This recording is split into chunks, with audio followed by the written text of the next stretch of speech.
Welcome to an episode of Behind the Scenes, a weekly program unveiling the biggest political developments in Somali politics and the wider Horn of Africa region. I'm Hassan Mohamud, your host and co-producer here on HORUFADHI Media, alongside Suleiman Hashi. On this week's program, we'll be looking at the 100 days of the presidency of Hassan Sheikh Mohamud. What has he achieved? Was it a success? Was it a failure? Where has he done well? And where has the president gone wrong? That is the episode on the program today. We hope you find this program very informative. Please like, share, and for similar content, do subscribe to HORUFADHI Media. Also, do subscribe to HORUFADHI Media Group's second channel, known as HORUFADHI TV, where you are currently watching this program and where you can find other exclusive programs, such as the African Weekly Roundup and Maha Salah, among others. And last but not least, do follow myself, Sultan Mohammed, Suleiman Hashi, Yasin Abdi, and the wider HORUFADHI Media team on our social media platforms that should appear on the screen any moment. Let's get straight into the news. Now, President Hassan Sheikh Mohamud became the first president in Somali history to be given the opportunity to serve a second term. There was mixed emotions and reactions to his re-election as president of Somalia. His critics have pointed to his track record in corruption and the military. His supporters have rejected such claims, highlighting that it was during the President Hassan Sheikh Mohamud's first term that both the ICJ case and the debt relief program began. Now, irrespective of which side of the fence you're on, President Hassan Sheikh Mohamud entered Villa Somalia with the campaign slogan, "Somalia in agreement and in agreement with the globe." The president spoke of a peace train and an inclusive government. So 100 days on, has the president actually worked on his campaign slogan? Let's take a look at different issues facing the federal government and what the steps the government has taken to handle them so far. Let's begin with security. Upon his election, President Hassan Sheikh Mohamud pledged to reshuffle the security leadership in Mogadishu. Mohamud continuously criticized the Somali police force, the Somali National Army, and the Somali National Intelligence Security Agencies for what he called political interference. He saw the likes of General Abdi Hassan Hijar and General Odawa Yusuf Rage as having close relations with former President Mohamed Abdullahi Farmajo and accused the latter of using the security apparatus against the then opposition group known as the Council of Presidential Candidates. We all famously remember Hassan Sheikh Mohamud pleading with General Rage, Sadiq John, and Farhan Qarole to leave their posts and join the opposition, which would eventually see Benadir Police Chief John resign from his post in a pre-recorded video.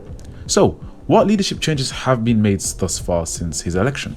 Well, prior to the appointment of Prime Minister Hamza Abdi Barre and his cabinet, former Prime Minister Mohamed Hussein Roble and his cabinet nominated MP Mahad Salad as the new director of the National Intelligence and Security Agency, a decision that shocked many as Mahad Salad remained a controversial figure throughout the election campaign and had said some of the most unprofessional and outlandish remarks seen in Somali political history.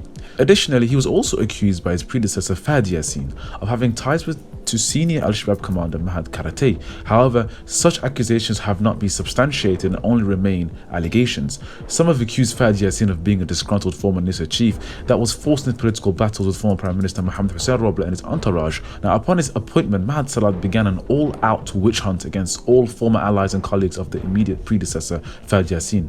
In fact, Salad ordered a raid on Mr. Yassin's home within weeks. It was clear that despite promises made by President Hassan Sheikh Mohamud of an inclusive government, there was a purge against all former allies of the previous administration. Dozens of NISA officers lost their posts, with senior leadership being replaced with new faces that align and have political support from Mahad Salad. Many have highlighted that this major reshuffle and purge within NISA played a significant role in the failures and shortcomings of the organization during the Hayat Hotel and operations that were required prior to that attack. There have not been any major changes in the security leadership other than Mahad Salad's appointment to NISA. For the past month, for instance, President Hassan Sheikh Mohamud's office has continuously and consistently released statements that the senior heads of security will be replaced. However, the issue with this is that it demotivates commanders and it shifts focus away from what matters at hand in Somalia, and that is tackling security of the country. So let's look at the security of the country. Let's take a look first at Al-Shabaab. Well, Al-Shabaab has stepped up its attacks in recent months. Since the election of President Hassan Sheikh Mohamud, there have been an estimated 136 terrorist attacks conducted by the group in Somalia, if we include the attack on Somali Galbeed or Western Somalia from Bakol. There have been an estimated 500 plus victims in these attacks, with over 300 being injured. Just recently, we've seen over 20 people killed near the town of Beledweyne. These people were simply carrying supplies to drought victims in Mahas, a town in which Al-Shabaab had burnt all the water wells that was needed for the residents that were living there. And the group has been waging war in Hiran region for months now, with locals being forced to pick up arms and fight the group themselves due to the lack of government support. However, Prime Minister Barre, Defense Minister Abdul Qadir Noor, and Somali National Army Chief General Odawa Yusuf Ragi were among senior officials that visited a local militia known as Ma'awisli. It seems as though Al-Shabaab is strategically taking advantage of the disarray and political battles within the upper echelons of the Somali government to make gains on the ground and demoralize Somali armed forces and the Somali people. The worst attack in recent years at Hayat Hotel saw Al-Shabaab fighters also firing mortars in the Hamar Jajab area of Mogadishu, which killed 4 civilians and wounded dozens more, including many children. Now, it was just July when Al-Shabaab militants engaged in their most daring and ambitious operation in years by attempting to attack Somali Galbed and onto Ethiopia. Over 800 Al-Shabaab fighters were deployed to the battlefront and many were killed. Despite the fact that Al-Shabaab were eventually defeated, it demonstrates their ambitious drive and willingness to engage in such large-scale operations, which is a threat to Somali government, because if Al-Shabaab is willing to do that against Somali Galbed, then it's easily willing to do that against the Somali federal government, and has the capabilities to do so as well. The group also claimed an attack in Jowhar, the regional capital of Hirshabelle.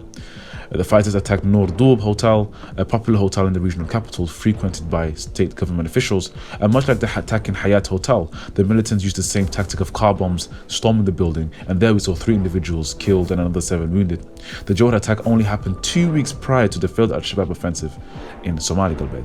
Now let's look at criminal gangs. And there's been, aside from Al-Shabaab, Mogadishu has also seen a significant rise in criminal gangs that are attempting to engage in armed robberies. Many people have been killed, many people have lost their items, and many people have been protesting and complaining to the Somali government and the police force to do something. And we've seen NISA engage in operations in recent months and weeks, which was detaining people. We saw the Somali police force rounding up youths in particular areas where there was high crime rates to encourage individuals away from such a life of crime. And also, the Somali police force has been engaging with parents to encourage the parents to encourage their children to stay at home. We saw the unfortunate murder of Hiba Qasim, who was a student who recently passed her examinations, who was unfortunately murdered by an armed robber. He was detained, however, but this just demonstrates the scale of violence that's going on in Mogadishu today. Now let's move on to internal politics, and in a move that shocked many, federal member states released a joint statement that their respective ministries of finance would cut all ties with the Federal Ministry of Finance for further notice, which demonstrates the level of distrust between federal member states and the central government. The issue stems from a series of agreements signed between regional states and the central government on how donor money is to be distributed.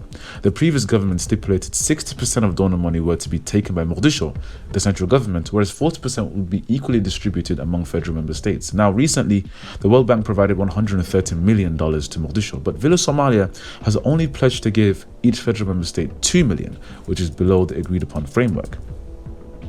Indeed, such actions have damaged Somalia's financial reputation as international partners look at federal member states rather than the federal government, as the central government doesn't directly govern anywhere outside of Mogadishu, and the power lies in the federal member states. So the way federal member states are dealing with the federal government, the way federal member states are utilizing the money, is definitely being viewed by international partners, and this could have a negative effect on Somalia's debt relief program.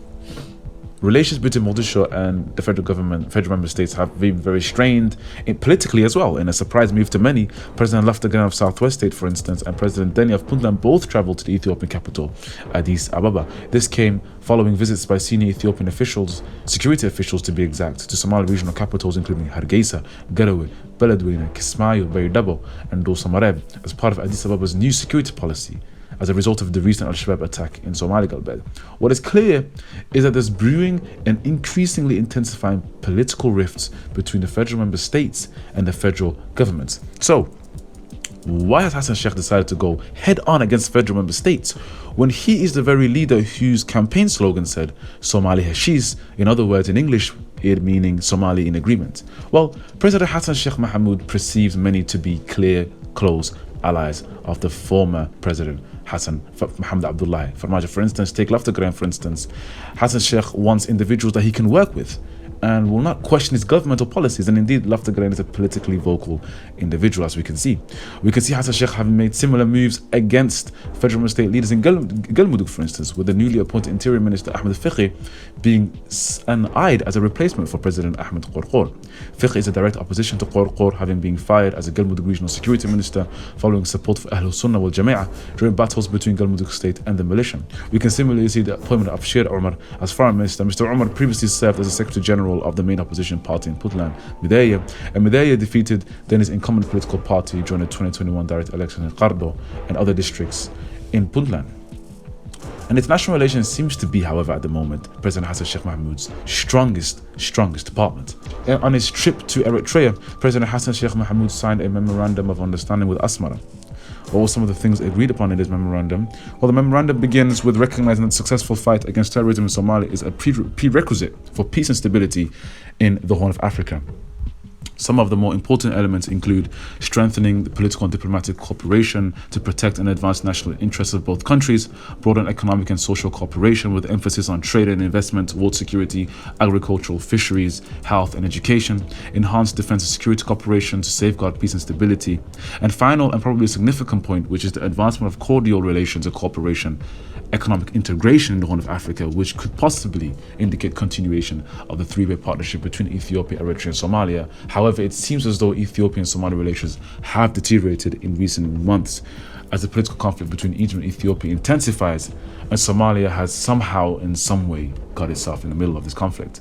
And the president has also made significant strides to push for Somali membership of the East African Community.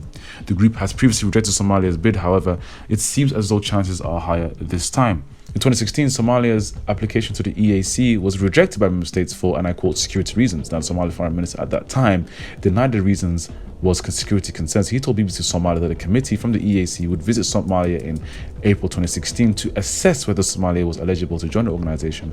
However, the foreign minister continued that he believed that Somalia had fulfilled the requirements set by the organization.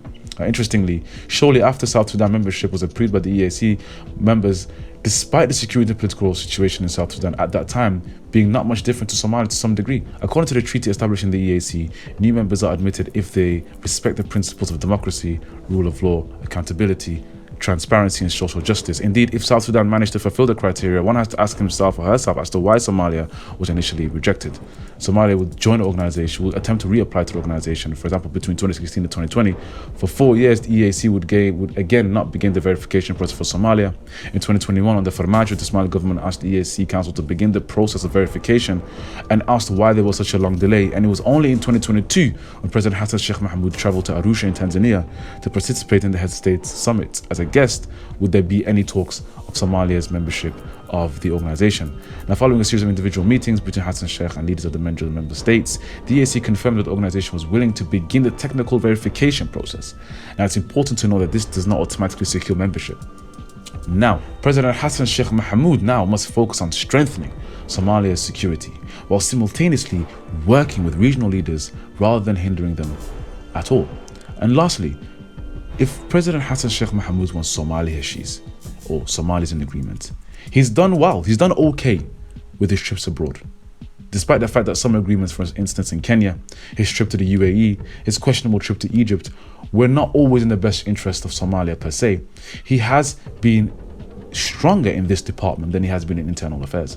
And if Hassan Sheikh wants Somalis in agreement, he must stop agitating federal member states. He must continually accept the agreements signed between the federal government and federal member states, including the financial agreements frameworks. He must stop agitating politically federal member states. For instance, the appointment of Robo, the appointment of Fiqi, these certain appointments which are direct challenges to federal member states. And lastly, if President Hassan Sheikh Mohamud wants unity in Somali politics and the Somali political realm, he must stop the witch hunt against former Farmajo allies.